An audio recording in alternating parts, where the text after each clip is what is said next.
four-time Emmy-nominated producer, Frank Pace, with retired New York City firefighter and Vietnam vet, Billy O'Connor.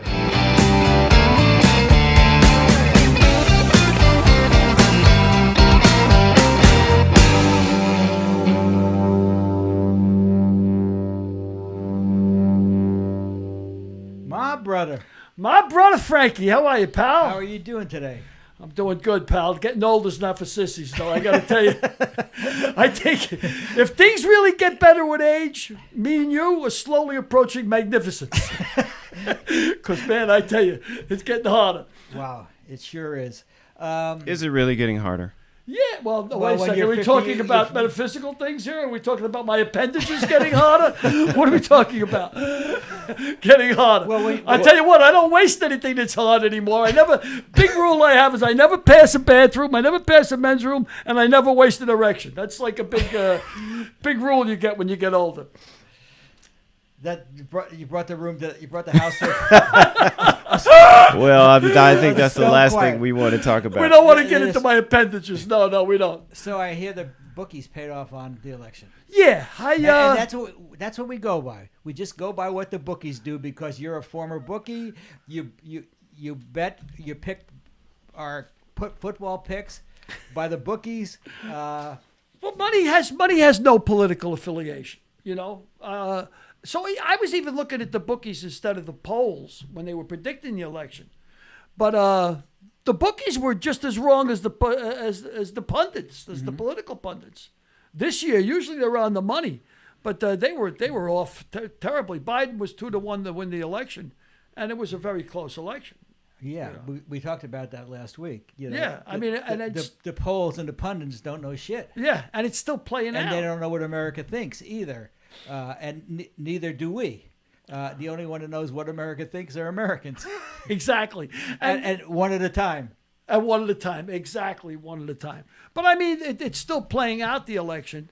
But the bookies have paid off. I mean, they paid off on Biden. You know, if you bet Biden for the election, you got paid. And nobody's going to give that money back. No. if the election is overturned. That's the people that collected that money are heading for parts unknown as we speak. They're gone.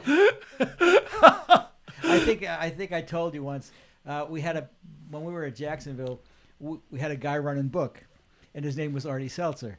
And for 1 week, for 2 or 3 weeks, he was cleaning up. The fourth week, the UPI went down. So he made his own line. He got killed. The next week, he got killed. He made his own line again. So everybody was, the third week, he made his own line again, and he got killed again. And we heard that a bank had been robbed.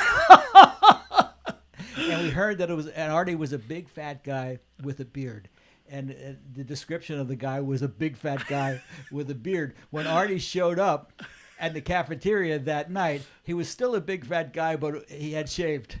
He didn't fool anybody because that night we got a knock at the door, and it was the FBI. And they were on to Artie, and he went to jail. For robbing a bank. That's desperate.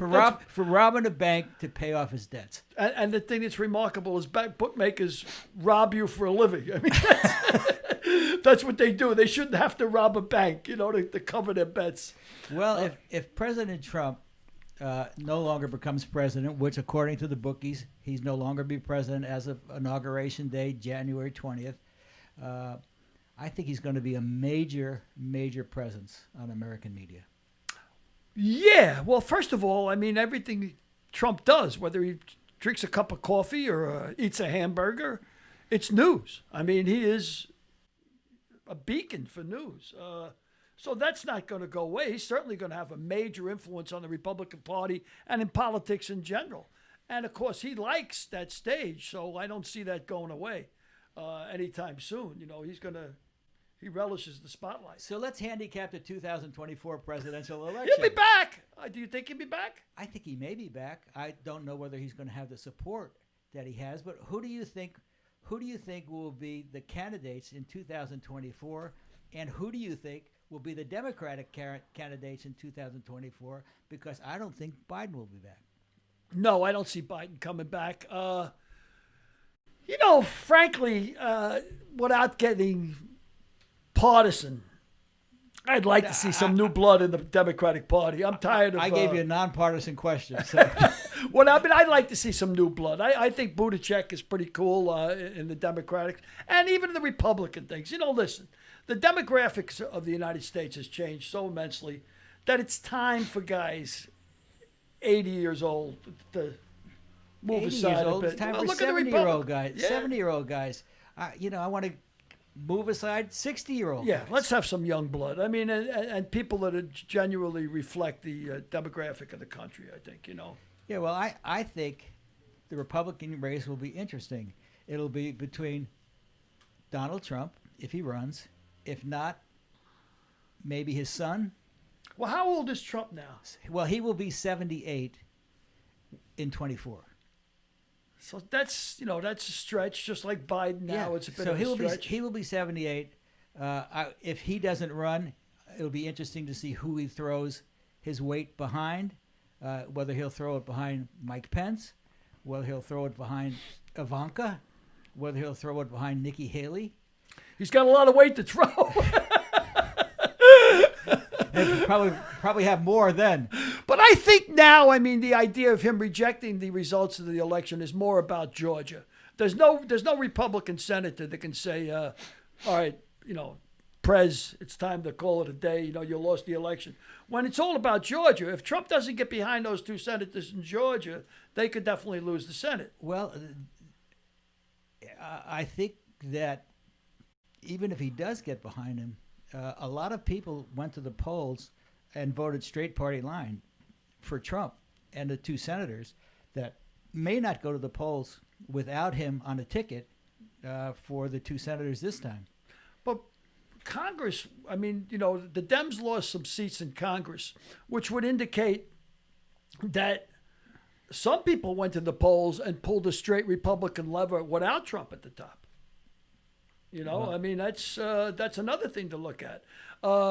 It's definitely if you don't go Trump in the South, you're going to get hurt, though. So, I mean, yes, they need him in the South in Georgia to win those two Senate Well, I'll be seats. interested to see if the Georgia recounts, if the votes for Biden, the people who didn't vote straight party ticket, if the votes for Biden invalidate the Republican senatorial candidates for the people that didn't vote straight ticket, if they split their tickets. Because if that vote is no good, that vote is no good. You can't vote for one and not vote for another. One thing's for certain, there's going to be a ton of money pouring into Georgia. Boy. I mean, there's going to be a ton of national money. And I think that's got to be curtailed also. I think it's going to be an auction. But that's what it is, and that bothers me. I mean, I think we run auctions in this country. I mean, I don't know the exact statistic. I'm going to make one up. It's about 85% that the person who spends the most money wins the election. Mm-hmm. That's got to stop. And I'm very much against the Citizen United, that you could bring dark money into the campaign and not say where it comes from. Because now you're talking about countries, you're talking about bad actors, I'm very much against people like Schumer and Pelosi and the Republicans and Mitch McConnell running for life. Yeah, Grassley, whatever. Yeah, on both sides of the aisle. They ought to be able to have term limits. How are you going to get a Congress to vote for term limits? Well, that's another thing, right? That's like saying, you're going to vote against your own health. It ain't going to happen, Yeah. So on another subject, why don't you give me a good bar story to get? I'll tell you. I mean, first of all, this is our Veterans Day show, so we want to get to the veterans as soon as possible. But why don't you tell me a good bar story? Sure, a quick bar story. I give you the cleverness of an alcoholic. I was because alcoholics are devious, man. Just like drug addicts, like gamblers, they're going to get their bets in. Gamblers, drug addicts are going to get their drugs. Alcoholics are going to get their drinks. I had a buddy, fireman, a real D's, do's, dems, and those guys. You know what I mean? The guy looked like easy now. I mean, this guy looked like he was right out of Central Casting. Right out of Goodfellas. And he was a fireman, and he built a bar out by Belmont Racetrack, right out Belmont, Long Island. And it was a Guinea Wise Guy joint. That's what it was. Again, easy. It was a wise guy joint Okay. of a particular ethnic persuasion. A guinea wise. And he asked me, to temp bar out there. So I tend to bar to do him a favor. And I get out there and he says to me, now here's the first thing you got to know. He says, no matter what, he says, the chefs are drunk. He said, drunk. Under no circumstances, give him anything to drink, right? I've said, okay, sure, don't worry about it. Now I'm a dipso myself, so I'm only going to be here for the weekend, So sure enough, about 7:30 at night, he comes out of the kitchen, the chef. He's got all his whites on and everything in the hat, the chef's lid. And he says to me, listen, give me a mug of red wine for the gravy. Now, for people that are not Italian, they call it red sauce. If you put meat in it, it's gravy. So they call it the gravy. He says, I need a mug of red wine. So I know what's going on, but I give him the mug of red wine because I don't care. Sure enough, like clockwork, every 15 minutes for the next More gravy. 3 hours, he's out. Let me have another mug of red wine for the gravy. I give him another mug of red grape, the grape. It goes on for like 2 hours. Finally, the rush is over. It's like 10 o'clock at night. The restaurant's closed, and he comes out and he goes, hey, kid. He goes, the hell with it. Give me a gin and tonic for the gravy. You got to love alcoholics. I do love alcoholics, that's for sure. That's for sure. All right, so let's get into our Veterans Day celebration.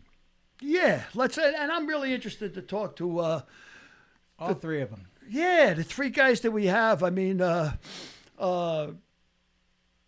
course, Charlie Harris, he's served during the Vietnam War in intelligence, and I'm interested to find out about what that was all about because I was anything but intelligent when I was in Nam. I was lost in a cloud of drugs. But the colonel and the retired general and the colonel, of course, that's a whole different world for me. So I'm anxious to get their impressions about a lot of things. Great. So why don't we bring Mickey on, Mickey Charlie Harris, and we'll just keep talking until we see him on camera. Yeah.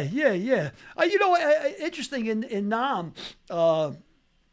they have which they call R&R, rest and relaxation. Mm-hmm. Every they give you one 30-day period. Is it 30 days? No, 2 weeks, I think, of R&R. For the year you're over there, and of course everybody fled to Bangkok or wherever the party was going to be. They should have called it. Wait, let's break down. It's okay. It's fine. They should have called it I&I instead of R&R. Instead of rest and relaxation, they should have called it intercourse and intoxication. Because that's pretty much what it was. It was a chance to get away from the war. And Bangkok had gambled on all the nightlife and hotels and women and clubs. And, they went all in on that. So the GIs, that's what they were selling, and that's what we were buying, But here we have Mr. Harris. Is it Charlie or Mickey? He's got to unmute the mic. Hold on, I'll do it. Okay. Oh, yeah, you have to do it. Hit it again, Dad. There you go. Yeah, well, you're on now. I can hear you. Oh, okay. Great. How are you, How are Mr. you guys Harris? Do you doing? prefer Charlie or Mickey, or how do we address you? Well, Mick is my nickname, was given to me by my cousin. And even when I was in school, the teachers never called me Charles. They all called me Mickey. All right, so Mickey's So Mick is fine. Mick from the Mick. Mick from the Mick. As long as your last name is not Finn, we're in business. Mickey Finn. Oh, my goodness. So let me ask you initially, you were in intelligence in Vietnam. Is that correct? Yeah, I worked in a tactical comm center in Vietnam. We had two comm centers. One was above ground and the other one was below. And I worked for 6 months in the one below ground with all the generals and everything. Why don't you describe the one below ground? What do you mean by that? Well, it was kind of much like a big bunker where when we would go to that comm center in the morning, we would go down the stairs. It was surrounded by concrete, and the officers' quarters were in the back of it where they were secure. And what we had to do to come in the morning was to set up all the equipment so we could catch all the messages and send out messages. And The tactical comm center was used, and the reason for that was if we took a hit above ground, then we would still have that one underground that was operational. Great. What rank were you then, Mickey? What rank were you? I was Spec 4. You were Spec 4. Right. And operating underground intelligence, you were monitoring the enemy's We transmissions were monitoring as well? the engine. Yeah, we were. We were monitoring the enemy, the casualties, ordnance, just about everything that we would have to put together for the end of the day and send back to headquarters. And how long were you in Vietnam? A year. A year. That's same amount of Yeah, time. usually it's a 1-year tour unless you re-up Right. to ask for another tour. I heard you guys talking about R&R. I didn't take any. You didn't take any R&R. No. That's just because your son's here. You don't want to say nothing in front of your son. Come on. Tell the truth and shame the devil. How old are you, Mickey? Right now, I'm 74. 74. So you're 2 years older than me, and you were over there in 69 or 60? In 70, actually. And are you allowed to tell us what base you were in, or that's still like... Well, I came in at Long Bend. Long Bend, okay. Yeah, and we came into the replacement station, and from there they sent you to where you were going to be stationed in Vietnam. I was stationed at the 2nd Field Force headquarters, right down the street from MacV. And we were also there with a helipad. So there. The base that I was on was in northern Thailand. It was on the Laotian border. Mm-hmm. It was called Nakhon Phanom.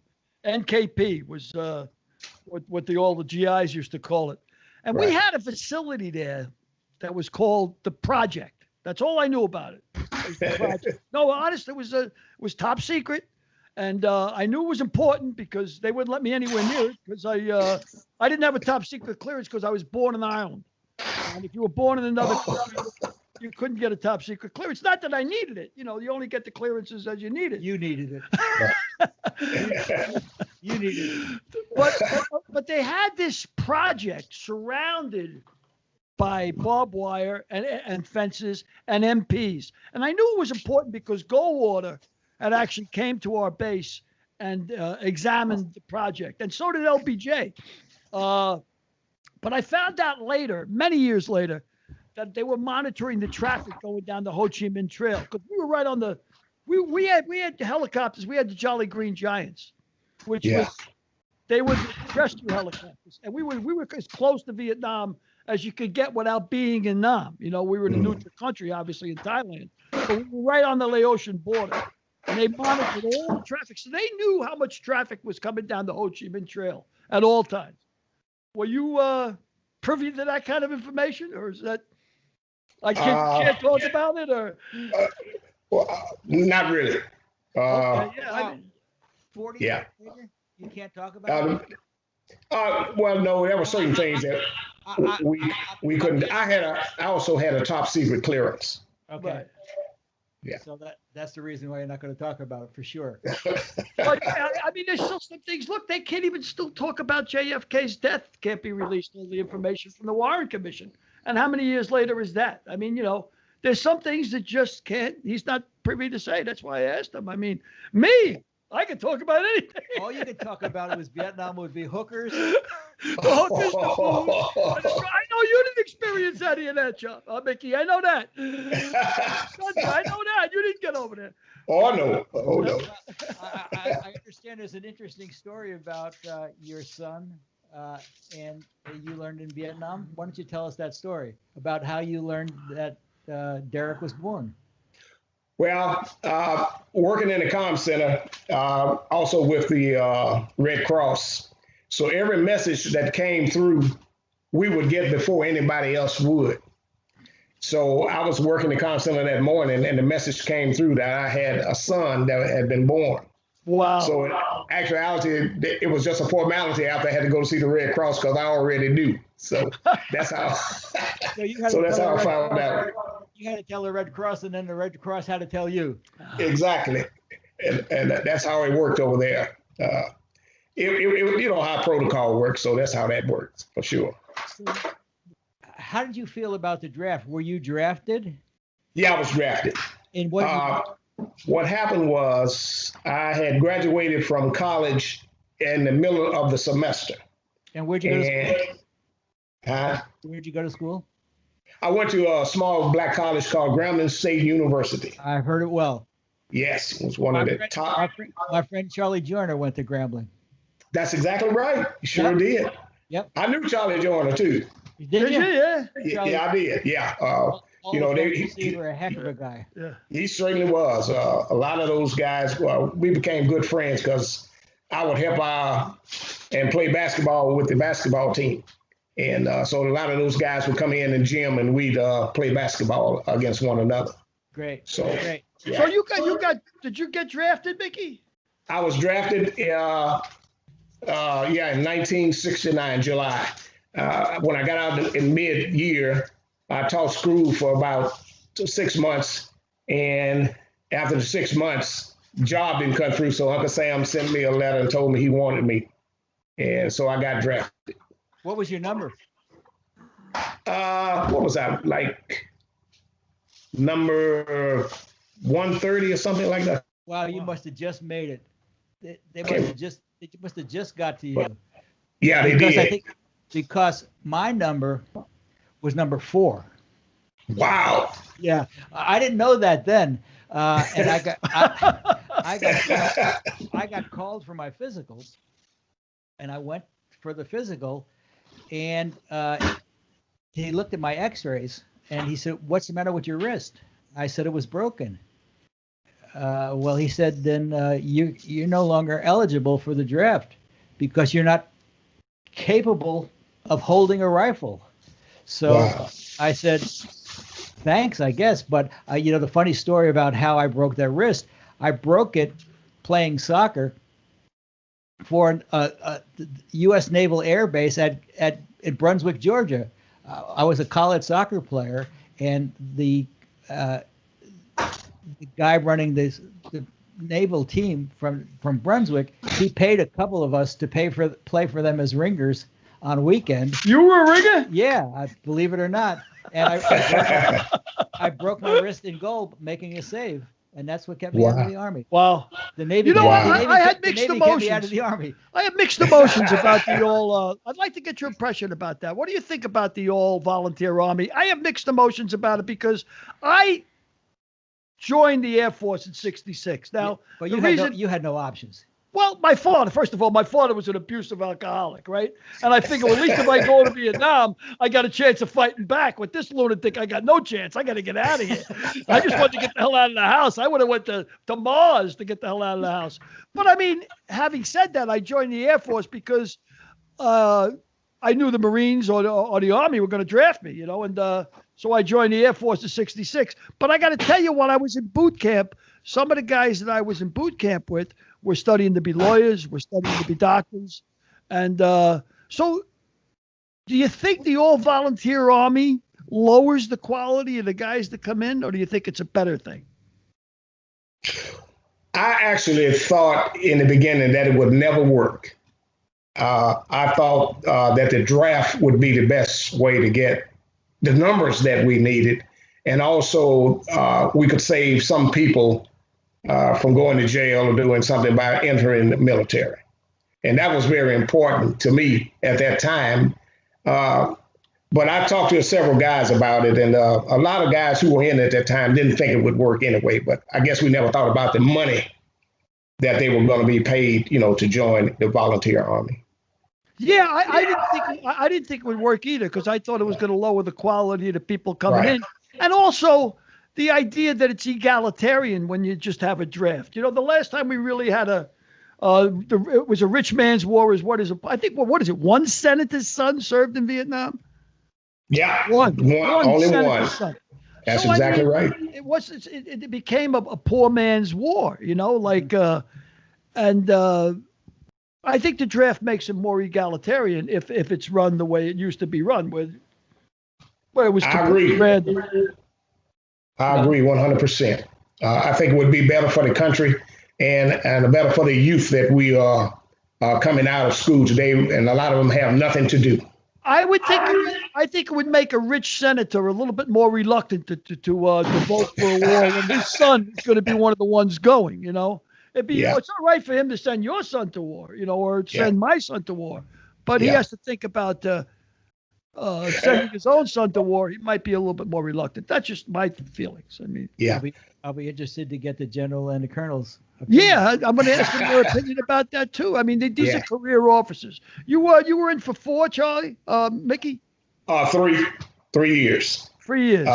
And we had to sign up for the extra one because we took the computer and auto den courses that they were offering us, and we had to sign up for an extra year in order to get into those. I got to tell you, when I was in in Laos anyway, on the Laotian border, what really amazed me here, I'm a kid from the Bronx, right? And I grew up in tenements, and we had plenty of cockroaches, you know, like in the tenements, you know, growing up in the Bronx. And then when I went to South Carolina, they sent me to Charleston, South Carolina, and they have these things called rice bugs. Not rice bugs. They have palmetto bugs, they call them, which are basically water bugs, huge water bugs. I mean, you know, they're just roaches with on a larger scale. Well, when I got to Vietnam, they had what they call rice bugs, which made water bugs look like a sprinkle. You know, I mean, they were like the kind of bugs they had over there. After 9 months of intense heat and then 3 months of nothing but rain, everything grows larger. And everything seems to be poisonous, right? Everything is poisonous. Yes. It was amazing to me. I was walking up to go to work one morning about 6 o'clock in the morning. And I was going up to where the computers were, you know, to go to work. Just a regular shift. And as I'm walking along the dirt path, I look down and I see this centipede. You know, we used to call them 1,000-leggers when we were kids. Yes. You turn over a rock and see this thing. Well, this thing had to be as big as a Panama cigar. I mean, It was huge, right? And I saw it. I said, whoa, look at that thing, you know, and I got down real close to it and looked at it and started, you know, I didn't poke with it or nothing. I just looked at it and said, that's the biggest centipede I ever saw in my life. And then I found out about a week later that they were more poisonous than crate snakes.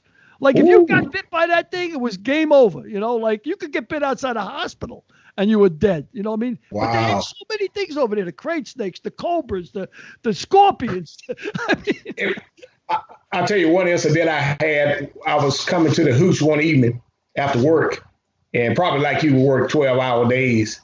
And I walked into the hooch, and what was in the middle of the floor but a cobra? a cobra And, yeah. in the middle. And I looked at him. He was standing up tall, looking at me, right? So I looked at him. I said, I turned around and walked out the hooch. And came back later. One of the guys told me, say, "Y'all, man, you should have come over here. It was just a stuffed snake." I didn't go for anybody playing games with snakes over there, phony snakes. Dude. I was in my hooch. The first day I was over there. And I lie down in the bunk and I look up on the ceiling and there's about 14 lizards, you know, flying around. Wow. So I take off my shoe and I said, well, let me put an end to this guy. And I'm about to smack one. And the hooch boy says, no. Pen. And I says, so Pern must be tied for trust this son of a bitch, right? No, Pern. It turns out Pern means friend. Okay. And what it was is they kill the mosquitoes, they kill the flies, they kill all the other bugs. You want them things around you, you know? Oh, I believe that. That's for sure. Kids from the Bronx, you know, I didn't know. Hey, Mickey, I understand you have a story about soap. A dope? Soap. Oh, yeah. No, soap. S-O-A-P. I got stories about I got stories about Soap? So Did you say, wait, let me be clear now, soap or dope? soap. Soap. we could talk about dope later, but soap. S-O-A-P. So that soap. so it had to do with The stuff you wash. had to do with the draft. Oh, yeah. Well, you know, there were a lot of guys who would try many different ways to get out of going into the service. So a lot of the guys have found a way that they could take a bar soap, mix it with water, and drink it before they would go in to be examined. And it would run their blood pressure up and other little elements in their body. So if they would drink it, let's say 30 or 40 minutes before they went in for an examination, when they go in, their blood pressure is high, they look lethargic, and they will be examined. And the guy would say, "Man, your blood pressure is sky high." And just like anybody else, they would say, "Well, you're not eligible for the draft." And that's how a lot of them got out of it. That's cool. It was a lot of different ways they used. They would take a lot of aspirin, a lot of things that would change, their body composition and physicality. Yeah. Wow. I don't know if I would have drank soapy water. I definitely would have put on a pair of high heels, though. And said, "Wonderful. Show me to the troop train. Which way is the troop train?" So we're going to close in a little bit, but Okay. let me ask, you're an intelligence officer.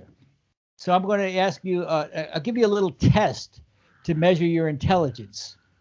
Given your choice between your son, Derek, or your daughter-in-law, Yesenia, who would you pick?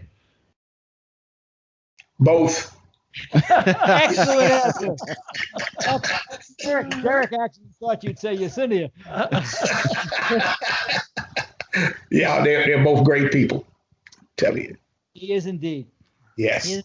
Well, we're going to give you a little break for a while, and then we're going to talk to the general and the colonel, and then we'll bring you on back, and we'll talk to all three of you at the same time. Okay. So- Well, thank you. Thank you so much. Thank you very much, and Mickey. It was a pleasure meeting you. You'll be back.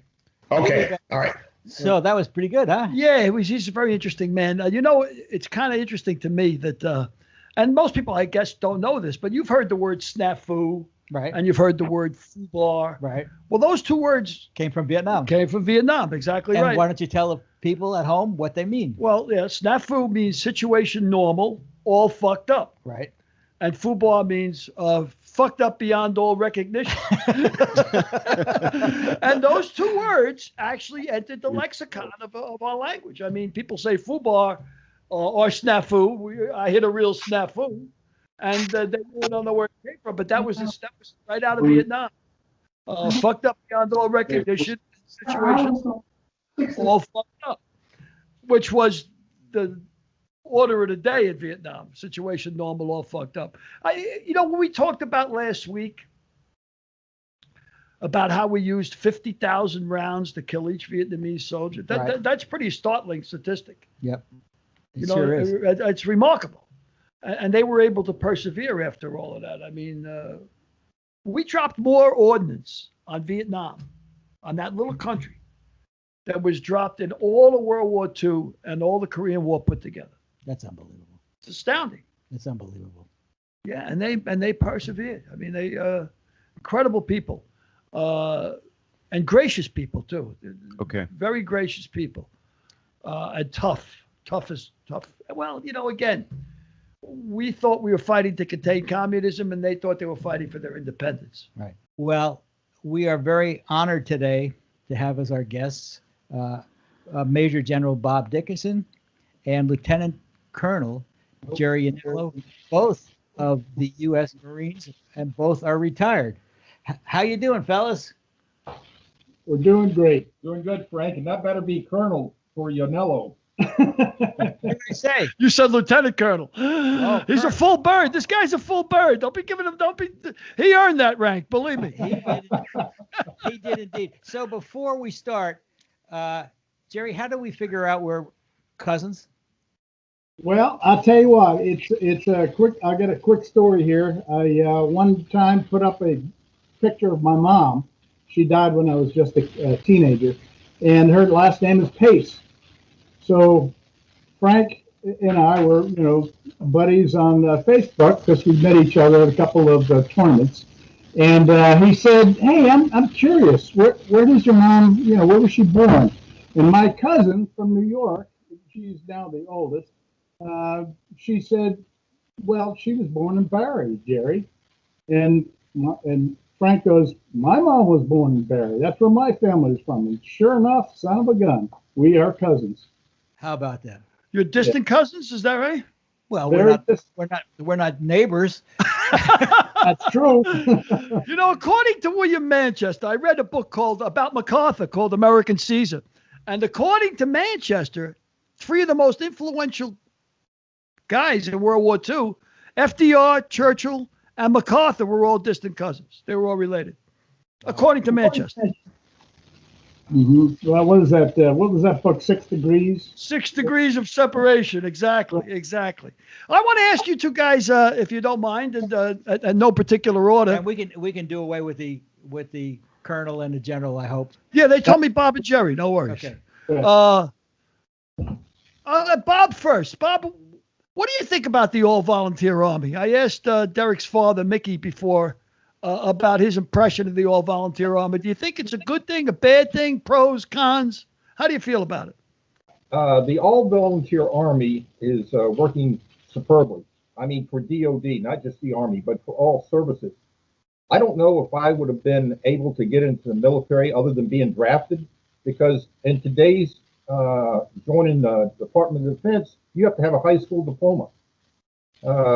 And the weapon systems they have to use, they are very technological. So you have to have a very good GCT and understanding of what's going on. And it's working very well. It started after McNamara's 100,000 after Vietnam. And ever since then, you got to remember, what you see the military doing today is done by volunteers. They put their hands up and they volunteer to go into harm's way to take care of our constitutional rights across America. And I would begin today without a heartbeat. Well, that's good. I mean, that's great to hear. I mean, it's certainly reassuring for a civilian. Jerry, same question. How do you think?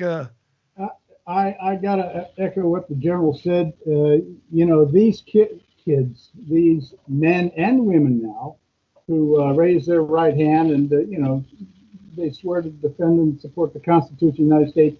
These are excellent. And we were listening prior to, us coming on to Mr. Harris.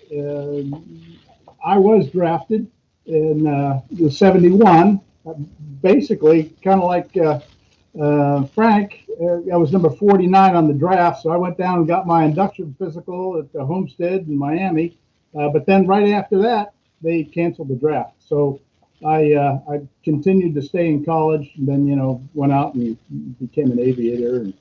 But I have to say that these men and women are superb because they're doing volunteering, and the money you don't volunteer to go into the military for something in your wallet. It's in here.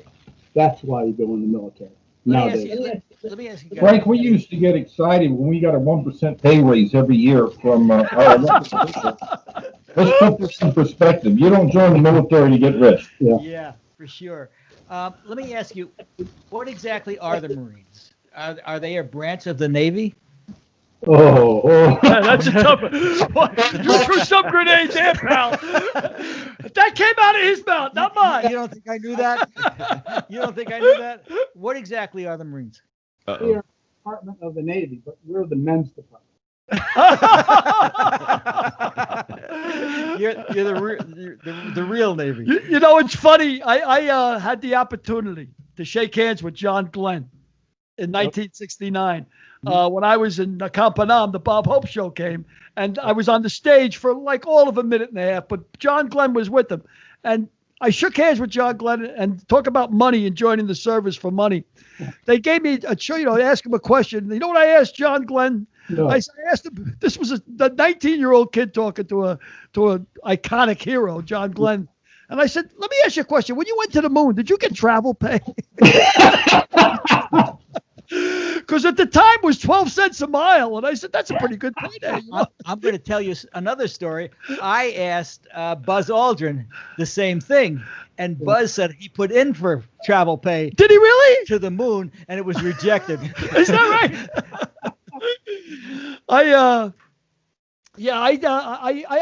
Both of you guys obviously are students of military history. I mean, you have to be. How far do you go back? Like, when I was born in Ireland, so I lived upstate New York, not too far upstate, about 50 miles from the city. And whenever my Irish relatives came over, I'd always take them to West Point. That was my first stop. Because number one, it was only about 20 miles from me. And just to give the idea, I mean, walking around West Point, it just pumps you up. It's like it's just remarkable. Every bench has honor, duty, country. And then you look at it, statues of Patton and MacArthur, and it just blows you away, But you're talking about the young men that are joining the service today, and going back there, at 40 or 50 years old. That's one of the things that astonishes me, how young the cadets look. Like when I was 19 or 20, I thought I was a man.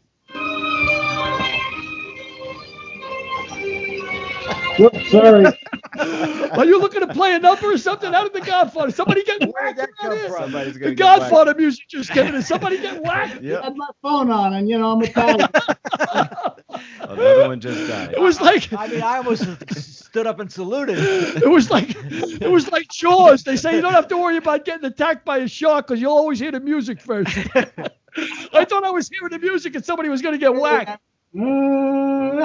But I was amazed at how young, they are. But the military, and I was only in the military for 4 years, 1 year in Nam, and I was in the Air Force. And there's a comic I know used to do it. He was a Marine. You're always a Marine. I'm saying he is a Marine. Even though he's not a Marine anymore, he's still a Marine. Mm-hmm. And he used to say, was anybody out there in the service? And, I'd raise my hand and say, yeah, what branch were you in? The Air Force. Was there anybody out there in the service? Because I was in the Air Force, but I have a reverence for Marines. I mean, I really do, and for ground pounders in general, because I saw what was going on over in Nam. And there's a great story I believe it's a true anecdote of Chesty Puller, who was the most decorated Marine in American history. And supposedly he was in Korea. And this is after the Chinese had crossed the Yalu, and they were completely surrounded, his battalion or his division or whatever it was. And he said, men, the Chinese have crossed the Yalu River. We're completely surrounded. There's Chinese in front of us. There's Chinese behind us. There's Chinese on both sides of us. Men, they can't escape us now. Which I do have a reverence for you guys, man. So let me ask you guys, what motivated you guys to make a career of the military? When you were drafted, did you know at that time you were going to be career military men, or did it just happen to come upon you after 4 years were up, or 2 years were up, or whatever? Well, Jerry said he was 49. I was 10. And I knew I had my next 4 years designed for me in the military. And the more you put into it, once you get the Eagle Globe and anchor tattooed to your heart, it sort of grows expeditionally every year. So when I had the opportunity, everybody came in as reservists. There's a point in time the Marine Corps would put us up into what was called an augmentation board. And we applied for augmentation to see if we could become regular officers. And then after that, serving with the men and the women wearing the cloth of the nation, it was just an honor. I look forward to going to work every day. Sometimes bad things happen, but you have to accept that because that's part of doing business. But for the most part, we could probably write a book about some of the dumbest, stupidest things we've ever seen throughout the globe. One day I watched a young Marine on shore guiding in a landing craft air cushion, LCAC, bringing a tank ashore, and the chief on the LCAC, who was in charge of the LCAC, watched this young Marine and kept following him. Eventually, he rode over the Marine on the beach. To the Marine's credit, the chief did not set it down. He kept it up on the air, kept going, and we ran out there, and it looked like a cartoon character. The air underneath this LCAC had pressed him into the sand. He had a very bad abrasion to the outside of his body, but he had no internal injuries, nothing broken, and he didn't want to do it again. On that question there that you asked, cousin, when like I said, I was going through aviation in college because I got the flying bug, and every dime I earned, I put the flight training. And you were a helicopter pilot, correct? What's that? You were a helicopter pilot, correct? That's correct, yes. And I had my commercial instrument license, and I was in junior college, like I said, when I got the draft notice. And I went to Eastern Airlines and National Airlines, which are gone now, and I had an interview with them, and they said, well, we got a lot of guys coming out of Vietnam with flight time, so we recommend you go in there and then come out, then we'll hire you on as a commercial pilot. Well, I got into the service. I did, a couple, ground tours. Aviation tours, and then I said, this is so much more fun, and actually to defend my country and become a Marine. Rather than go fly for National Airlines or something and get up and go play with all the stewardesses. Who'd want to do that? Let me be a Marine. When you could have Bob to go out on the golf course with and play with Bob.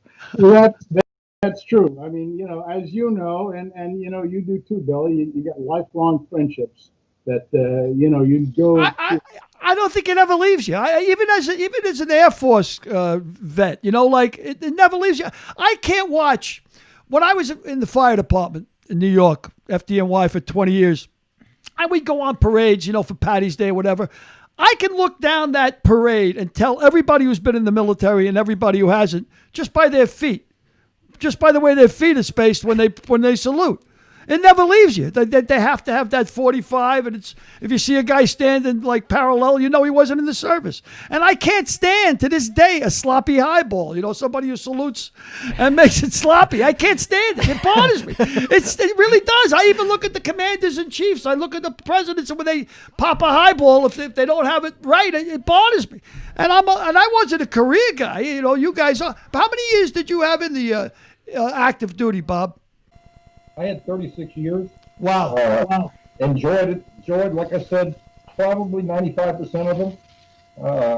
The 5% are things you just don't want to talk about. But it was an honor to wear the cloth of the nation. And I got to tell you, this week we celebrated the 245th birthday of the United States Marine Corps. I asked you, Billy, what's the birthday of the Air Force? I couldn't tell you. Sadly, I'm embarrassed. I can't tell you, Bob. Yeah, that's the difference between the Marine Corps and our perspective in the other services is we're rich in history, and it's all about not letting the Marines that came before us or after us down. And everywhere across the globe, Marines would celebrate the birthday, and again this year they did the same thing. I can remember watching the Cape in Desert Shield, Desert Storm. And as we're out there at 10:00 in the morning, I'm watching the icing melt down onto the sand. Well, we celebrated. Wow. And it's crazy. I can remember being out in the Gulf, and we were at General Quarters. It was a Marine Corps ball, but we're still at the General Quarters, and we still celebrate it as much as we could. That's. Let me ask you a question. How many years did you have in active duty, Jerry? 31. 31 and 36. That's remarkable. And on that note, I got to ask Jerry first, and then Bob, I'm going to come back to you.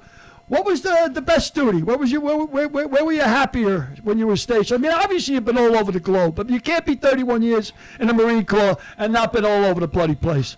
So where was your best duty? Best duty. Wow, that is a tough one because I have had a lot of them. A lot of good memories, I'm sure. Good duties, and as the general said, a lot of duties you want to forget. Best duties, I guess, was whenever I was home with my family, whether that be, California or here in New River or Camp Lejeune. Have you ever thought about a career in the diplomatic service after a very diplomatic answer? Bob, how about you? What was your best duty in 36 years? I agree in part with Jerry. I cherish the moments I got to spend with my family. Yeah. But the best duty I had in the Marine Corps was when I was operating with Marines, specifically when we were forward deployed. They were focused, no nonsense. You didn't have to worry about them getting into trouble. They knew exactly what they were doing and never questioned when somebody came down with orders and what they were going to do. And again, remember, we're not talking about a $500 game or whatever. We're talking about they're putting their life on the line. Yeah. So as commanding officers, Do you sort of agree with the adage that it's easier to keep your men out of trouble than it is to get them out of trouble once they're in it? I mean, by staying busy, like you were talking about being focused, when they're focused on a mission, obviously all that testosterone is focused, you know, when Well, Billy, we make them bulletproof. And I think all the services do the same thing. They bring them in from across America. You send them to boot camp. You send them to their MOS producing school, their military occupational specialty, and then they drop to where they're going to operate in the forces.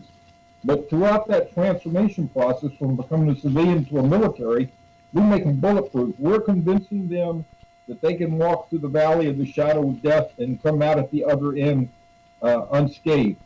It really stuck in my craw when they took that same mentality and would get on a motorcycle and go out in town and kill themselves.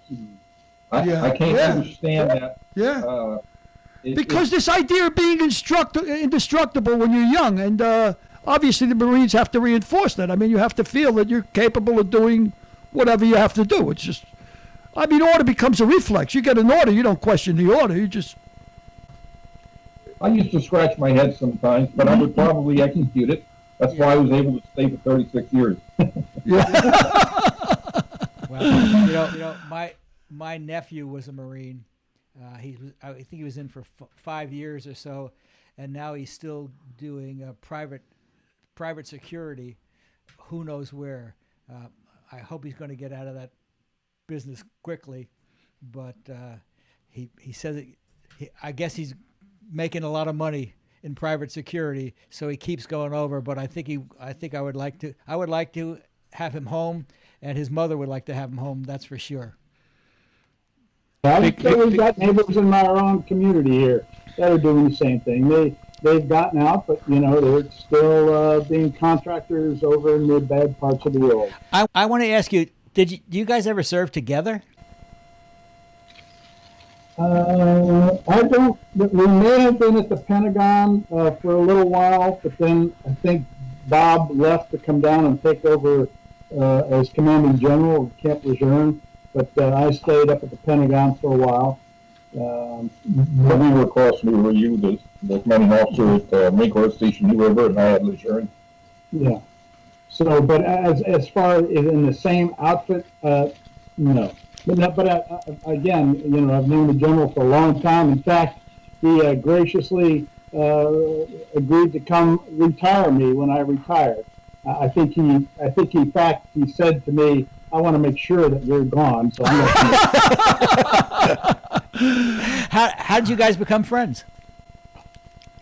Well, actually, it was a mutual friend of ours. I went to his house, and he said, "Hey, I want you to meet Bob Dickerson." We were both colonels. Of course, he was already a general select, and but anyway, we became fast friends ever since then, and now we live right around the block from each other. Frank, I think alcohol was. Well, that's a small fault in a good man, Bob. I think a little alcohol never hurt nobody who'd done in the proper amounts, just to induce slumber, And where are you guys now? And where are you guys as we speak? Where are you sitting? In what state? Owensboro, North Carolina, on the coast. On the coast. That's meandered through the Gulf of Mexico, Florida. Is now dumping torrential rains on North Carolina. Yeah, we're just north of Marine Corps Base Camp Lejeune and Marine Corps Air Station New River, our old haunts. And Billy, where were you in South Carolina? I was in Charleston. Charleston at the time, I was in Charleston for 2 years. I volunteered worldwide, and the Air Force in their wisdom sent me to Charleston, South Carolina, which was, I think there was a sign entering Charleston. You are now entering Charleston, South Carolina, 200 years of history unmarred by progress. And how'd you spend your spare time in Charleston? Oh, I was meandering and carousing, But that was, listen, I was a recovering Catholic at 19 years old, and they were letting me out loose. And I said, one of the reasons I joined the service was to see the world, And I did volunteer to go to Vietnam. I volunteered to get out of Charleston because I wanted to see the world. And listen, again, we're talking to two career Marine officers. I mean, I was just a kid from the Bronx who wanted to see the world, and being in the Air Force, I really wasn't too worried about getting my head shot off, But a buddy of mine who is a Marine, who will always be a Marine, won a Bronze Star over there, was nominated for a Silver. And I was talking, his name is Johnny Vinciguerra, right? The Italian kid from my neighborhood. And I'd asked him, what happened over there, and when he got his Purple Heart, his first Purple Heart, he got 2. And what happened was he was walking 5 abreast, spread out, I imagine, in the jungle, as you don't group yourself in the jungle because of snipers. And they were spread out. Well, the guy in the middle had stepped on a landmine. And, of course, he was history. And Johnny was on the outside, and he got blown against a tree. And he said, I looked down. He said, I couldn't breathe, Billy. So I sawed a hole in my chest from the shrapnel. And I said, Corpsman up. Corpsman up. He says, and then I looked down at my pants. He says, there was a pool of blood around my crotch. He says, and I unbuttoned my pants. He said, I looked at it. He said, Billy, my penis was hanging by a thread. And the corpsman came up, the medic, and he started working on my chest because I couldn't breathe. And I said, never mind my chest. He says, if that falls off, let me die. But he's a Marine then, he's a Marine now, he'll always be a Marine. And I always ask him about the injury, and he says, Billy, for the Corps, for the glorious Corps, I do it all again. Yeah. It doesn't even... Billy, you keep saying you're only in for 4 years.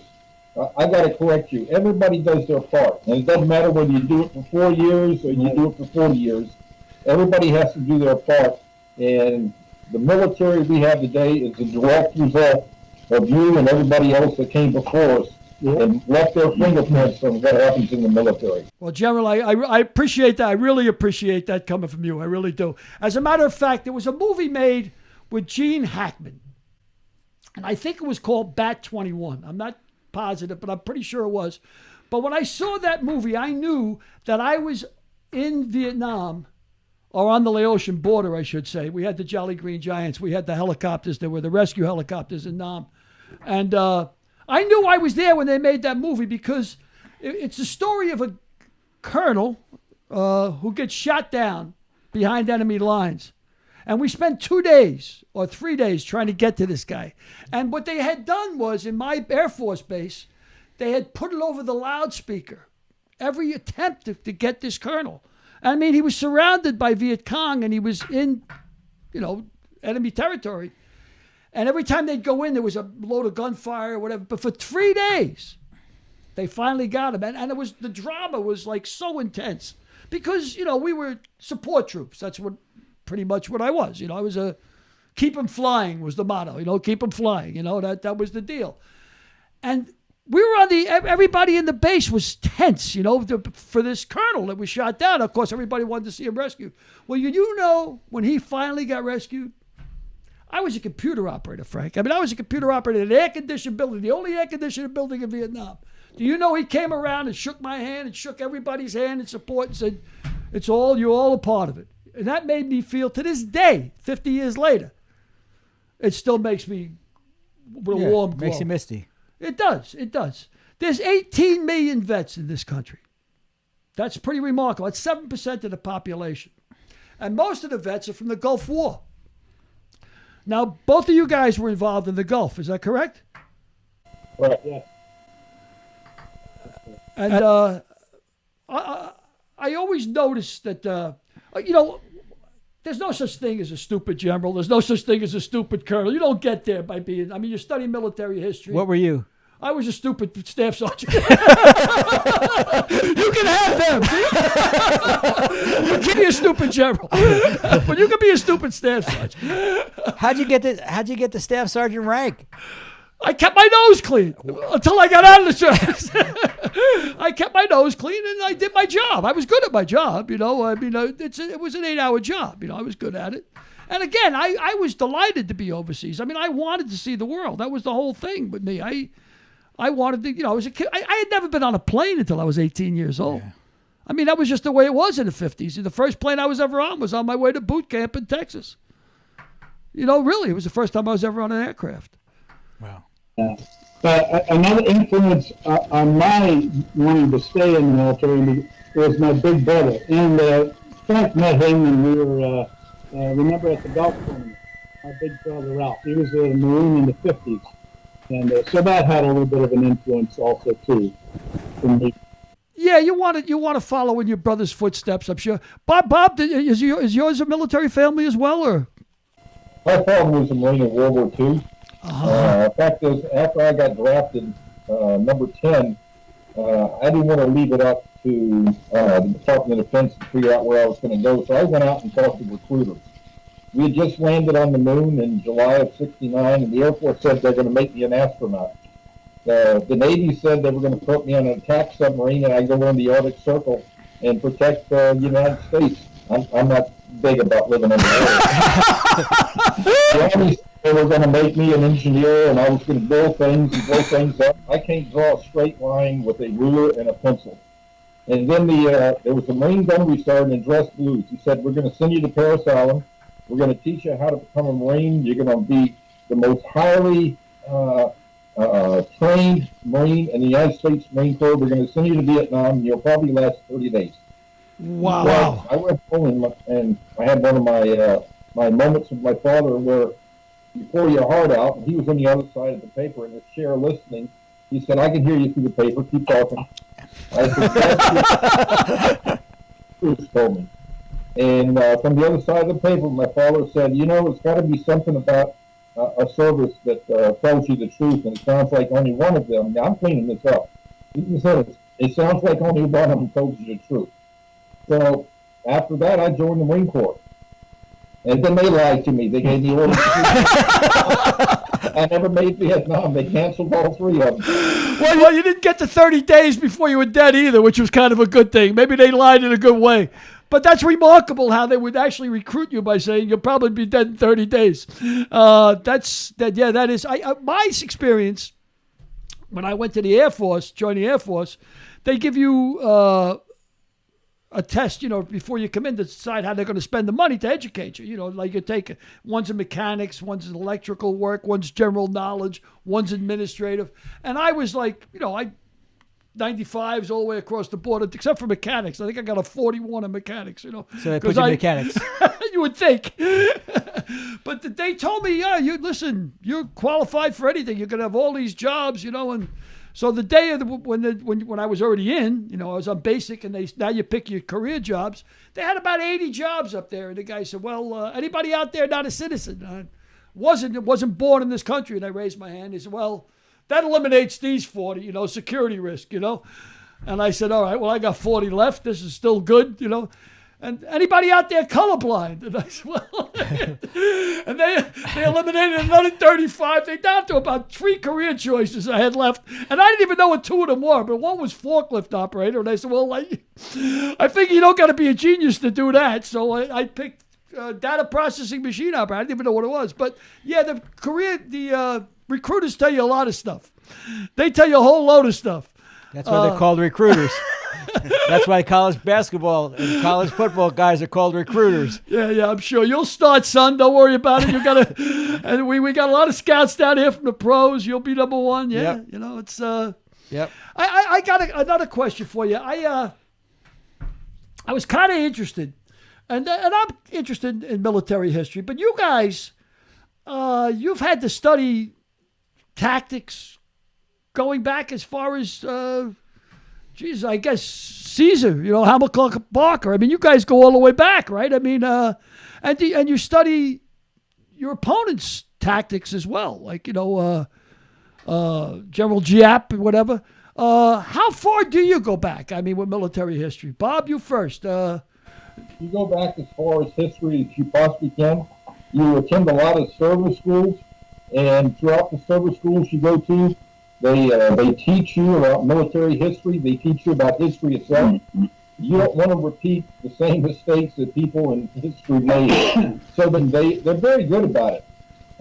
Fact is, if you look at World War II, what Rommel did in Northern Africa, as I understand it, he studied in the United States, and his favorite military tactician and operational commander was Stonewall Jackson. Wow. Army. And if you look at the tactics of the Panzer Corps in Northern Africa in the early 40s, they say they just about mirror what Stonewall Jackson did during the Civil War. That's an incredible story because basically what it is mechanized cavalry. I mean, tanks, right? I mean, that's pretty much it, right? 20 feet strong, and the other one you have to put fuel in. Ironic, last week we had Stonewall Jackson on the show. Stephen Lang played him in Gods and Generals. That's right. Yeah, he played Stonewall Jackson. Yep. That's right. Yeah, and he played Pickett in Gettysburg. Yeah. Yeah, but he was just acting. These guys are on the level. Yes. Yes, for sure. But that's astounding to me. So Rommel studied Stonewall Jackson's. I remember in the movie Patton when George C. Scott said, "Rommel, I read your goddamn book. I know you." Yeah, it's funny. You say, how far you go back. Well, we had the opportunity last year, a couple years ago, to go to Greece and Turkey, and saw the Greeks and then the Turks. Shoot, all the way back to Achilles. Just the things that they did, how it can relate to, simplistically what we can do today to the enemy. As far as boxing in or flanking movements. But the Trojans and the horse, it all relates. It all relates. So you go back all the way. It doesn't. You read the Annals of Tacitus about Caesar's victories, and you read it all. And your enemy. I mean, what about General Giap? Like Giap? Am I pronouncing that right? From Vietnam. He was a brilliant tactician. No, I mean, here's a guy who was fighting the U.S. military. To a standstill. Mm-hmm. Well, that's why you come up with branch plans. Everybody puts operational plans together. I said, but when you do that, the enemy doesn't get a vote until the day you execute your plan. And when you execute it, you better have some branch plans so you can adjust fire, because now the enemy has a vote. Yeah, the enemy's got a say in what you're doing. It looks all good. Everything looks good on paper until it's put into actual operations. Well, I give you guys so much credit. Anybody who served, my father served, my brother served. Everybody who serves has done a massive service to this country over and above. And I thank you guys so much. And Billy. I'm honored to be in your presence, fellas. No Yeah. kidding. That's from the heart. I Yeah. mean, 36 years Marine General and 34 years is 31. it, Jerry? 31. 31 is a full bird colonel. Well, I'm honored. Absolutely honored. So, Derek, you want to bring your dad back on? There you are. Mickey, how are you? Say hello to General Dickerson and Colonel Ianello. Pop my highball there, Mickey. Pop my highball.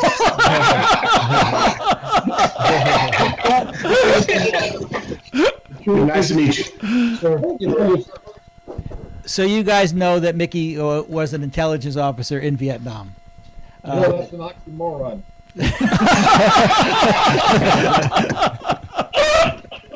I'll go on with that. So Billy, why don't you start off with Yes, a question indeed. for the two of them, for the two. I got a question. Yeah. I guess it's for everybody. You guys can. This is Derek, by the way. Yeah, I'm off He's camera. So. Mickey's offspring. Where's the military going? Are the robots coming? Oh, that's an interesting question. Are we getting so highly mechanized that we're going to be robotic? I saw a raised eyebrow. That means that they can't talk about it. The day you sanitize warfare, the day you do that, then that becomes your first instrument of policy, because you've taken the human element out of it. And human beings have to be able to influence the actions of what are going to happen on the battlefield. So, yes, there's going to be a lot more autonomic weapon systems that are out there. But I hope we never get to the point where it's completely automated, where the only thing we got is machines on the battlefield. I'll give you my 2 cents on that. And they say, like, when we went to Afghanistan, we bombed the hell out of them and just bomb. But you know what? And I can probably ask Mr. Harris here, too. Mickey, I think. Yeah, that's right.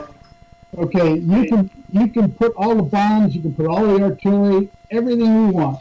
But until you get a little green guy, Marine or Army or any trooper, to go down there into that hole, grab that son of a bitch by the stack and swivel, and gouge his eyes out. That's the only way you're going to win. Hey, I agree with that 100%. You can't take the human element out of it. That's right. Just like the General said, and just like Mickey said, can't do it. I mean, I got to fly those boys and girls now in there and put them down right behind enemy lines and let them go do their thing. I mean, we can soften them up like crazy, just like we did with the battleships back in World War II, and artillery strikes and napalm and everything in Vietnam. But until you get somebody out there, that's the way you're going to win. Wow. Bob, you were going to interject there? You were going to say something? I'm sorry. I'm not as eloquent as Jerry when he gets the when he grabs him by the throat and rips him. Let me ask you all a question. And tactics today that we did in World War II or previous conflicts, people will get relieved. We try to eliminate fratricide, which is blue on blue. You don't want to engage American forces or coalition forces. You want to prevent collateral damage to what's happening on the countryside. That's why you don't see us going over there and taking out entire grid squares where you have populated areas and you have huge losses of civilian lives. We're becoming a lot more surgical, precise on how we employ the weapon systems to prevent blue-on-blue forces and collateral damage to the civilians. now, would that Make it better? It looks better because now we have another element we have to deal with, which is a lot more embedded with what's happening with the military, and they call that the CNN effect. It takes 13 nanoseconds for something to happen, and it's on CNN or a news agency. That's remarkable. That's really remarkable. When you think about Vietnam, it was the first war that was actually televised and to turn the civilian population against the entire enterprise. But I'm going to ask you a controversial question. And not controversial for me, but I'd like your opinion on it. Because when you say smart, the kind of surgical attacks you have now, it's almost a smart bomb, right? We're talking about smart bombs. Is that an oxymoron, or is that really on the level? I mean, can you avoid collateral damage with a smart bomb? Obviously a smart bomb is not going to come down and say, this guy's a good guy and stop. Yeah, I'll give you a quick story and then I'll answer that. My son joined the Marine Corps after 9/11, and his first deployment, he's an aviator, he flies F/A-18 Hornets. His first Iraq was on the telephone call with his mother, and his mother said, "You can't go. You're not going because that son of a bitch always comes home. You're going to stay and let your father go." Well, he went. He's gone 4 times. Back in Desert Shield, Desert Storm, with these precise weapons we have, they would probably have a 50-foot radius of impacting when you launch it down range. Nowadays, with the smart weapons, you can probably pick out the pane of glass in a window you want that weapon to go through. That's absolutely remarkable. Mind-boggling. And a perfect analogy, too. That's mind-boggling to me. A pane of glass. Wow. So what do you think about, this is controversial to this day still, the dropping of the atomic bomb to end World War II, right? I mean, MacArthur had an uncanny, supposedly, prescience for casualties. He estimated that an invasion of the mainland Japan would cost us 1 million casualties. And the atomic bomb, of course, ended the war. Now, if I was on a troop ship heading for Japan, I would have said, you got it, you drop it. I mean, you better drop it. I mean, do you feel like there's anything controversial about that? Or it's a weapon that you have and you do use it and it's war and that's it? General? Hey, I'll tell you, you know, maybe Mickey's been watched that, or the general, you know, when you see your buddies, you know, get worked out. You're Yeah. going to go with everything you got. Mickey, you feel the same way, right? I mean, It was controversial in the sense that I believed that they could have dropped it anywhere offshore, and the people would have seen the kind of power that we possessed at that time. And I think that would have ended the war. yeah, Let me put this in another perspective. Let's Yeah. go back to 9/11, what occurred. Right. You are President Bush, and your advisors walk into you and say, Mr. President, we think we have 4 airliners in the air that we have lost control of, and we think terrorists are in control. Would you like, or we need to take them out of the air, and they're full of civilians. What are you going to do? I mean, everybody in retrospect goes, yes, that was a viable option up front. But you really going to take 4 civilian airliners with up to 1,600 civilian passengers on board because somebody has some type of intel that thinks that terrorists are in charge and they're going to do a terrorist act? it's a tough call. That's a tough call. And I'm not deflecting the question about the atomic bomb. They did it in the best interest of the United States and saving lives at the time. Was it a moral weapon? That's an issue for other people to get into on how to do it. But I might not be around today.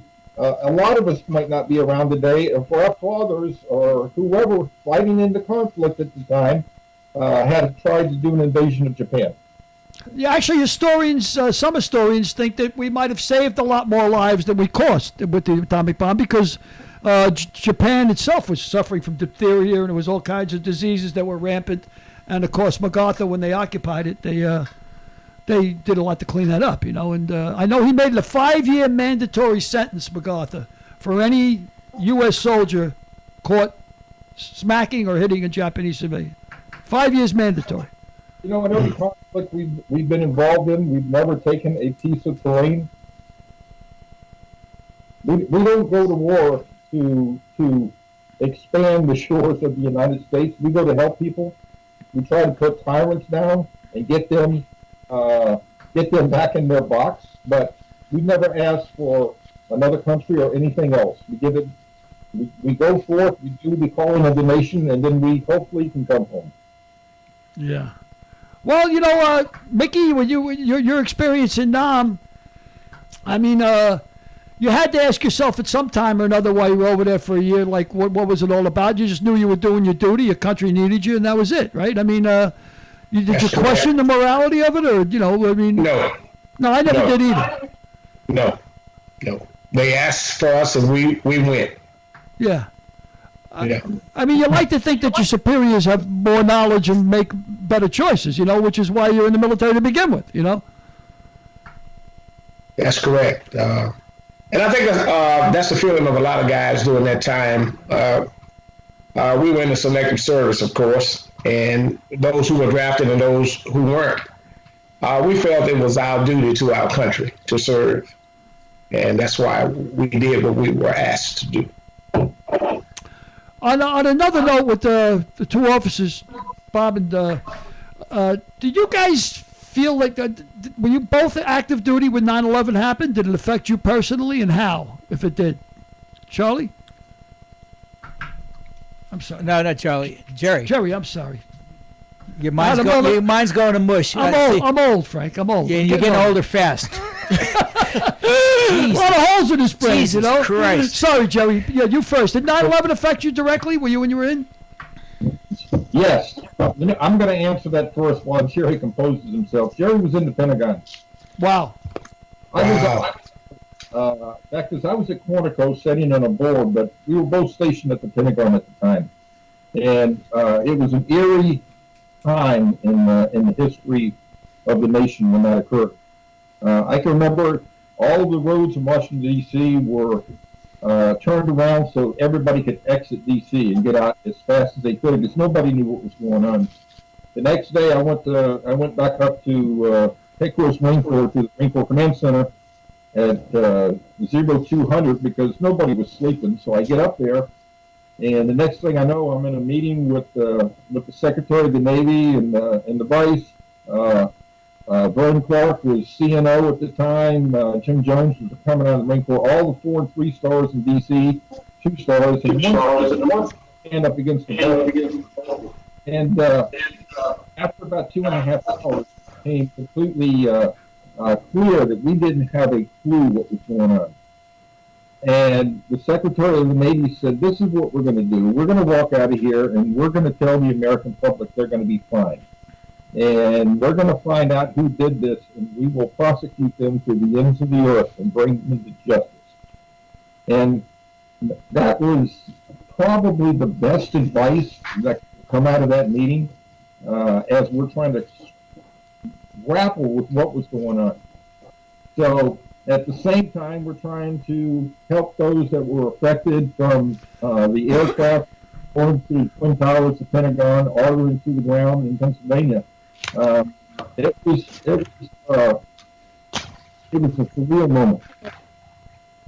Yeah, I know that Billy was a retired New York City firefighter, and he spent a number of days amongst the first responders digging people out, and he has said that to this day he can't go back to the site and visit the museum because he lost too many friends, too many brothers, because the firefighters are a brotherhood much like the service, and he lost a lot of brothers there, and it's still emotional for him at this time. Well, the fire department is more of a semi-military organization. You know, we're not as stringent or strict as you guys, but the brotherhood is the brotherhood. You know, it's Sure. anytime you're depending on somebody else to protect your life and back you up, it's Emotional. a special kind of bond.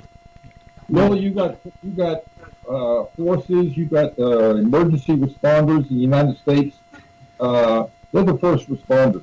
They do the home games. Yeah. Yeah. The military does the away game.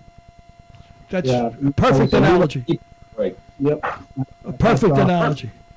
Yeah. It was a rough day. Yeah. Talking to, I was on the joint staff. I was over on the Navy side. Now, this is the Joint Chiefs of Staffs? I'm sorry. Joint Correct, Chiefs of yeah, Staffs? the Wow. Joint Chiefs of Staff.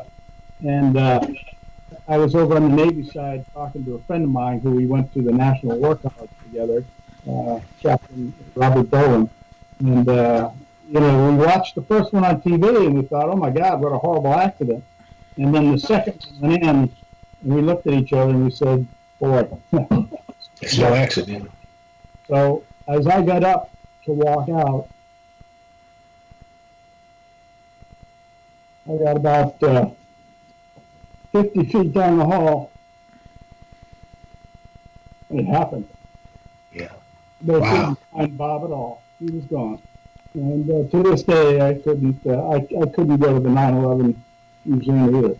I had to walk out. But yeah, it was a tough day, and yeah, that's all I can say. Yeah, it was a time in American history where all Americans and America locked arms, came together to fight a common enemy, and we did that. Well, that's absolutely true. I can tell you, I worked at the dig for a few days after 9/11. I didn't get up there until the 13th because I was down in Florida, but I drove up to work on the dig, and I even saw dowagers. I mean, wealthy dowagers swaddled in mink, handing out sandwiches at the site, and every firefighter, I mean, I was retired already, but as a retired FDNY, of course I was going to be at the site. A lot of guys were up there that were retired looking for their sons because a lot of, it's that kind of a job. Well, my dad did it, my dad loved it, and I want to be a firefighter. And a lot of guys were up there looking for their sons. It was a tough day. And we had a 9/11 show, I guess, on the anniversary of 9/11. And we had a couple of guys who were friends of mine who were first responders. And not only did they talk about the camaraderie that went on or how the day affected them, But they also talked about the iron workers, talking about all of America coming together. And believe me when I tell you, us firefighters, the EMS guys, we were useless without those iron workers. They were above and beyond. I mean, guys walked off their job. They came down there and worked 24, 36 hours straight. You know, it was just like Mickey said. There was all of America came together, rich and poor, left or right, Republican, Democrat. It didn't make any difference. Well, hopefully we'll get to that day again. I would love to see it. You know, I'd love to see it. Please, from your lips to God's ears, as Yes. they say. Well, that's. I want to thank you guys again for your sacrifices and service to our country. This was a very special day for me. Veterans Day commemoration. I think we should do this every year because we're going to be around for a while. Well, you may not be. Well, you said you're going to be around 20 years. You got a plan somehow. I don't know. You must have a direct line to himself. With the life you've lived, you may not be. But It's the old Joe Namath line. If I knew I was going to live this long, I would have took care of myself. Yeah, who knew? But thank you all for making time to appear for us today. Jerry, watch him on the golf course. I know the way he likes to use his foot wedge occasionally. And Mickey, thank you for all being here. It was a great pleasure. By the way, look what I got in the mail. Hey! Oh my! Hey, Please, guys, now, next time I see you, you better autograph it for me. There won't be no military history in that, Jerry. I'll tell you that. There's no military history in that book. and make sure the general buys his own copy. Don't give him one. Don't give him yours. I'll read it after he Gentlemen, it's been an honor for me, an absolute honor to be in front of all three of you. It was a pleasure meeting you, sir, and thank you for your service. Billy, cousin, hoorah. Hoorah is right. Thank you very much, gentlemen. Thank you, guys. Stay safe. Thank you, guys. Thank you. All right. Pleasure, guys. So, Billy, That was great, Frank. it was really great. It was really terrific. Really an honor. These, it's almost heroic. I mean, it's incredible. It is 36 heroic. Years, It is heroic. 36 years and dedicated to your country. That's But it. you know, even your short term and Mickey's short term is just like you said. Everybody does their job, and like I think the general said, you guys are just as special as Well, you know, they are. it never really does leave you. You know, I mean, if you have a military background, it never totally leaves you. I mean, you don't have the dedication that these gentlemen have, of course, but it never really leaves you. You know, there's a certain bearing that you. You know what's interesting, and I had to look this up because I knew I was going to be interviewing a general. But it seems like after every war, not every war, but I'd say most wars, it's the generals that are the heroes. Like if you look at our presidents, well, Washington, obviously after the Revolutionary War, he was the general and he became the president, the first president. Grant, after the Civil War. Eisenhower. Well, Grant had a little help. Yeah, and Eisenhower was an overwhelming, winner when he ran against Stevenson, World War II. But those are the three that come to mind. Mm-hmm. But I had no idea until I Googled it how many To the mic. generals actually became president. There was Andrew Jackson, there was William Henry Harrison, Zachary Taylor, Chester Arthur, Franklin Pierce, Andrew Johnson, Rutherford B. Hayes, James Garfield, Benjamin Harrison. It's kind of remarkable that many generals became. And then generals became presidents of colleges in the 40s, 50s, or after World War II. A lot of generals, like General Bruce, became president of the University of Houston. I know that because my brother's name was Bruce, and he was named after General Bruce. And my second brother, Douglas, was named after Douglas MacArthur because my father served under both of them in World War II at Leyte Gulf. At the Gulf of Leyte, yeah. That was Yep. That was MacArthur. MacArthur, my limited study of military history, MacArthur, of course, saved countless lives. He was the first guy to come up with trifibious attacks. And the island skipping in the Pacific. just letting the Japanese hang out, and they were fortified in an island. He said, well, let's just skip the island. Why take that island? We're on our way to Japan. So he saved so many lives, and of course in Incheon in Korea, which was his master stroke. But after that, his ego might have just went a little bit above board. Then came Korea. Yeah, in Korea, but after Incheon, he sort of lost it. I mean, he was Matthew Ridgway is the real hero of Korea, and probably, I mean, you see movies about Patton, you see movies about MacArthur, and movies about Eisenhower. And to me, Eisenhower, to this day, as I still think he was one of our greatest presidents in my lifetime, anyway. But they don't talk about Ridgway. And Matthew Ridgway was, I think that'd be the basis for a good book or a good movie. Right. Because he was remarkable. They say he was a knight in the 20th century. He was just totally iron tits, they used to call him, because he always had 2 grenades hanging from his lapels. That was his nickname, all iron tits. Wow. But he went into Korea, and had it not been for Matthew Ridgway, they might have had to use an atomic bomb on China. Wow. So speaking of atomic bombs, my pick last week was a bomb. Hey, listen, Guru, into every life a little rain must fall. But your pick was fantastic. Well, yeah, but big deal. You're still 5-2. Yes, now, well, that's true. And I'm 5-4. But wait. 5-4. No. I was 500 last week. Okay, and all right. I broke into the winning column. Yes, again. you are correct. You are correct. All right. But that Tua pick was a good pick in Miami. That's the quarterback for Miami that you picked. Yeah, he had a big day. I didn't think they were going to win. The line just looked funny. I mean, look. I look at those 4 losses, and 2 of them I could have won. Then I look at one of the winners, and that one should have been a loss. So it's like, it's make the ball round for a reason. Well, and now I'm marching inexorably toward 500. So who's your pick this week? All right, here's my pick. Another dog. So far, it's been 9 underdogs. You know what? I always take the points. I don't believe in betting the chalk. If you bet the chalk, you're doomed to lose. And not that you're not doomed to lose if you're picking the dogs, because I'm 5-4 this week. And Frank is going to give a scoff when I say this. The Saints are 9.5 points over the 49ers, over San Francisco. I think that's an overlay. I think the 49ers shouldn't be getting 9.5 points from anybody. Of course, New Orleans last week looked like guns a-blazing the way they humiliated Tampa. And San Francisco got humiliated. You know that 9.5 points is too much. I like the dog. You know that Garoppolo's out, right? You know they're playing with their third string quarterback. 9.5 points. Okay. I like the points. Okay, Derek, give me my game. Ladies and gentlemen, the game for Frank is the Guru. the Eagles against the Giants. Where's it playing? Eagles at -3.5, Giants at home. Eagles at -3.5. The Guru, I can hear this mechanism working in the brain. Eagles. Send it in, fellas. Eagles. Put the rent on this one. The rent. Eagles. He says Eagles. Eagles will dare this week.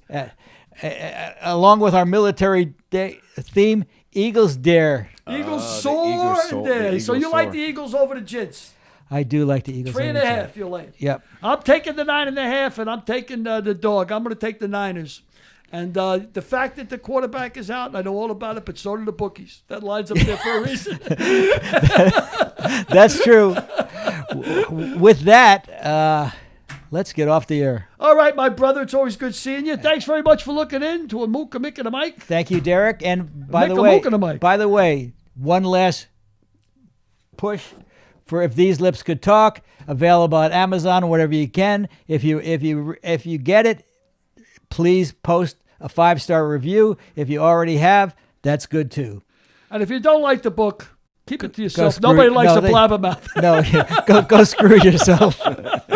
If you don't like it, go screw yourself. Don't write the review. Nobody likes a blabbermouth. We're not going to rewrite it, so it doesn't make any difference what you think if you don't like it. I don't think the book is great, so I don't think anybody's not going to like it. Thank you, Derek Harris. Thank you. Thank you, Mickey Harris. Thank you, Bob and Jerry. Thank you very much. Thank gentlemen. you, everybody who served. And thanks for your service. Yep. And happy Veterans Day to everybody. All right. Goodbye, everybody. Next week's guest, American actor from the hit sitcom Parks and Recreation, Jim O'Heir.